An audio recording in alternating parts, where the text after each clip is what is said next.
ప్రభు నామమున ప్రార్థించగలిగితే ఖచ్చితంగా దేవుడు సమస్తమును కూడా సమకూరుస్తాడు. హల్లెలూయా. ఎందుకో తెలుసా?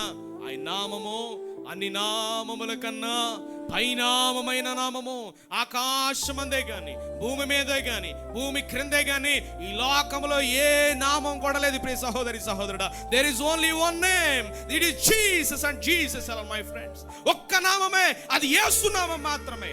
అదే జీవము కలిగిన నామము, మనల్ని పరలోకంలో నడిపించే నామము. యేసు నామములోనే శక్తి ఉన్నది, యేసు నామములోనే స్వస్థత, యేసు నామములోనే జీవము, యేసు నామములోనే పరలోకము, యేసు నామములో మాత్రమే మనకు విజయము, విడుదల ఉంది. కనుక ఈరోజు యేసు నామములో ప్రార్థించగలిగితే ప్రార్థన నీ పరిస్థితులను మారుస్తుంది, నేను గొప్ప సాక్షిగా నిలబడుతుంది. హల్లెలూయా.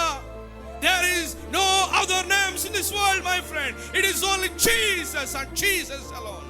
యేసు మాత్రమే, ఆయన నామములో మాత్రమే మనకు మోక్షము, శాశ్వత కాలం ఇచ్చేది.